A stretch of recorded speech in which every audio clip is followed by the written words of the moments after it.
प्रथम मी सगळ्यांचं स्वागत करतो।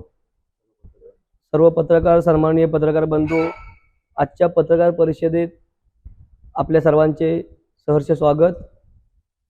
आमची प्रथम आम्ही ओळख करून देतो। मी स्वतः श्री अजय चंद्रकांत चायके, शिवसेना उद्धव बाळासाहेब ठाकरे पक्षाचे गटनेता आणि लोटे गणातून मी निवडून आलो आहे। दुसरे आमच्या सदस्य आमडस गणामधून निवडून आलेत अमिता बणे, आणि तिसरे आमच्या सदस्य धामणदेवी गणामधून श्री रेवती घाग या निवडून आलेले आहेत। आज ही पत्रकार परिषद घेण्याचं कारण म्हणजे आज आम्ही पंचायत समितीमध्ये निवडून आल्यानंतर आम्ही ज्या 5 सभा ज्या केल्या त्याचा थोडासा खुलासा आम्हाला करावासा वाटतो। प्रथम आम्ही 24 साधारण आमची पहिली मासिक सभा ही 24/4/2026 रोजी झाली। आम्ही सगळे नवीन सदस्य असल्या कारणानं थोडंसं समजण्यासाठी खूप थोडासा वेळ लागतो, पण आम्हाला दुसऱ्या मीटिंगमध्येच आम्हाला याची कल्पना आम्हाला जाणीव झाली आणि 21/5/2026 रोजी आम्ही आमचा इतिवृत्त जेव्हा वाचन करत होते तेव्हा आम्ही तो पडताळून पाहिला, तर त्याच्यामध्ये सन्माननीय विरोधी पक्ष गटातल्या सदस्यांनी जो एक ठराव घेतला होता की 50% सभापती उपसभापतींना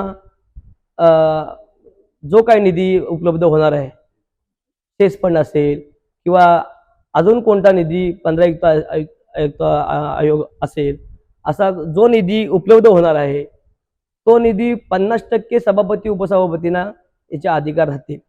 त्याच वेळेस मी दुसऱ्या मीटिंगला 21/5/2026च्या मीटिंगला मी त्या ठरावाला विरोध केला की जर सभापती उपसभापतींना जर 50% निधी जर तुम्ही देणार असाल तर बाकीचे जे सदस्य लोकप्रतिनिधी ज्या ज्या गणातून निवडून आले आहेत त्यांची विकास कामं कोणत्या पद्धतीत तुम्ही करणार आहात ह्याचं उत्तर प्रथम मला तुम्ही द्यायला पाहिजे। असा तो एक विषय साधारण सभेमध्ये येत गेले आणि त्यानंतर तोही त्यांनी ठराव विरोधात घेतला आणि तो त्यांचा कारभार ते चालवत राहिले। विषय परत शेष फंडाचा झाला, परत 15 आयोगाचा विषय परत चालू झाला। त्याच्यानंतर पण आम्ही विरोधात आमचं म्हणणं मांडलं की 15 जो आराखडा आहे तो आराखडा आधी 2022-23 पासून ते 24-25, 25-26 पर्यंत 4 वर्षाचे आराखडे जवळजवळ हे असेच होते प्रशासकीय कालावधीमध्ये। तर ते आराखडे जेव्हा ॲक्च्युअलमध्ये ते सभागृहामध्ये यायला पाहिजे होते, सभागृहात त्याचं वाचन व्हायला पाहिजे होतं, सभागृहात वाचन न होता ते आराखडे परस्पर तयार करून त्यांनी जिल्ह्याला पाठवले। आम्ही प्रत्येक वेळेला आमचं म्हणणं मांडलेलं आहे, आम्ही आमचा विरोध दर्शवलेला आहे। आमचं कोणतंही म्हणणं आम्हाला विश्वासात न घेता हा 15 आयोगाचा आराखडा बनवून यांनी जिल्ह्याला सादर केलेला आहे। याला पूर्णतः आमचा विरोध आहे असं आम्ही आमच्या इतिवृत्तामध्ये, आमच्या ठरावामध्ये आम्ही आमच्या सदस्यांनी मांडलेलं आहे वेळोवेळी। तर ह्याचा न्याय आम्ही कुठे मागणार? आम्ही गटविकास अधिकाऱ्यांकडे पण आम्ही आमचं म्हणणं आम्ही त्यांना पत्रव्यवहार केला आहे, आम्ही जिल्हा अधिकाऱ्यांना पत्रव्यवहार केला आहे, आम्ही मुख्य अधिकारी शिवमॅडमना आम्ही पत्रव्यवहार केला आहे। आज जवळजवळ आम्ही पत्रव्यवहार करून जवळजवळ महिना दीड महिना होऊन गेला आहे, अजून आम्हाला न्याय मिळत नाही। तर ह्याच्या पुढे आम्ही हे असंच जर ह्याच्यावर जर त्यांनी त्यांचं म्हणणं किंवा त्याने योग्य तो जर ह्याच्यावरती तोडगा पाडला नाही तर आम्हाला कमिशनर साहेबांकडे जायला लागेल, वेळ पडल्यास आम्हाला कोर्टात जावं लागेल। आम्ही तर थांबणार नाही, कारण की आम्ही जनतेतून निवडून आलो आहोत। 15 आराखडा असेल किंवा शेष आराखडा असेल, हे आराखडे हे लोकसंख्येच्या निकषावरती हे आराखडे बनवले जातात।